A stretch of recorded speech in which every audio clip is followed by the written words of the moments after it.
जय सदाशिव। दोस्तों, हमारे शास्त्रों में क्रोध को मनुष्य का सबसे बड़ा शत्रु बताया गया है, लेकिन यदि इसकी प्रकृति सात्विक है तो यह ही हमारे जीवन को सुरक्षित करता है, और यदि इसकी प्रकृति हिंसात्मक है तो यह हानि पहुंचाता है। आज हम एक छोटी सी कहानी के माध्यम से जानेंगे कि सात्विक क्रोध क्यों जरूरी है, कैसे करता है हमारी सुरक्षा। तो कहानी ये है, एक जंगल में एक सन्यासी रहते थे।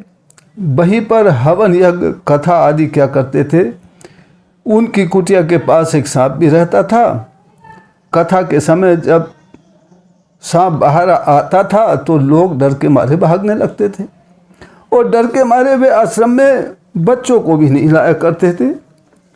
तब लोगों ने सन्यासी जी से शिकायत की कि महाराज, इस सांप को भगा दीजिए या मार दीजिए।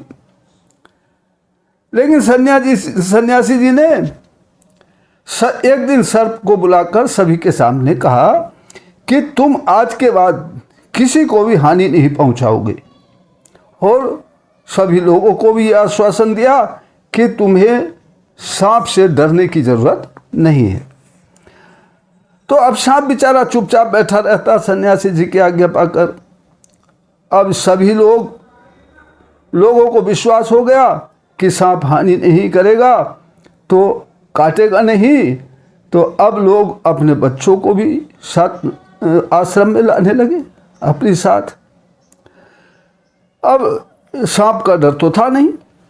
कुछ दिनों के बाद सन्यासी जी को आश्रम से कुछ दिनों के लिए बाहर जाना पड़ा। अब आश्रम में बच्चे सांप को परेशान करने लगे। सन्यासी जी तो थे नहीं कि बच्चों को रोकते। बच्चे सांप से खेल करने लगे। कोई लकड़ी चुभोता, कोई पूंछ खींच देता, कोई पत्थर मार देता।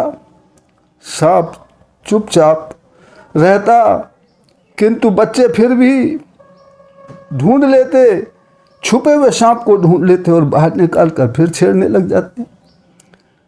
अब उन्होंने देखा, जब सन्यासी जी कुछ समय के बाद वापस आश्रम में आए तो उन्होंने सांप को छुपा हुआ और लहूलुहान हुआ देखा।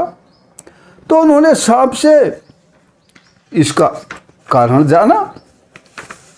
सांप ने बताया कि महाराज, आपने सभी को कह दिया कि सांप से डरने की आवश्यकता नहीं है, ये किसी को हानि नहीं पहुंचाएगा, तो मैं चुपचाप बैठा रहता हूँ और यहाँ पर बच्चे आते हैं, जो भी आता है मेरे लकड़ी मारता है, पत्थर मारता है, इसी के कारण से मेरी हालत हो गई है। सब सन्यासी जी ने कहा, अरे भाई, तुम बहुत सीधे हो। सर्प देवता, मैंने तुमसे हानि पहुँचाने के लिए ही तो मना किया है, फूंकार मारने के लिए तो मना नहीं किया था। तो फूंकार तो तुम्हें मारनी ही चाहिए थी, और मारनी ही चाहिए, क्योंकि उसी से तो तुम्हारी सुरक्षा होगी। अब सांप फूंकार मारने लगा तो बच्चे फिर डरने लगे और उससे दूर रहने लगे। यही बात व्यक्ति पर भी लागू होती है। यदि कोई व्यक्ति बहुत गुस्सा क्रोध करता है तो लोग उससे डरते हैं, दूरी बनाकर रखते हैं। लेकिन यदि कोई सीधा साधा व्यक्ति दिखता है तो उसे लूटते हैं, उसके फायदे उठाते हैं, फ़ायदा उठाने की बात सोचते हैं। ऐसी स्थिति में यह ज़रूरी है कि दिखावे के रूप में थोड़ा सा गुस्सा किया जाए, ताकि अन्याय को परखने का अवसर न मिले। लेकिन इसकी सीमा इतनी ही होनी चाहिए कि इससे दूसरे व्यक्ति का या स्वयं का कोई अहित न हो। इसी को सात्विक क्रोध कहते हैं, जो हमारी सुरक्षा करता है। तो मित्रों, यदि वीडियो में कहानी अच्छी लगी हो तो लाइक, शेयर, कमेंट ज़रूर करना। परमपिता परमात्मा सभी का भला करें, इसी प्रार्थना के साथ फिर मिलते हैं अगली किसी कहानी के साथ। तब तक के लिए जय सदाशिव।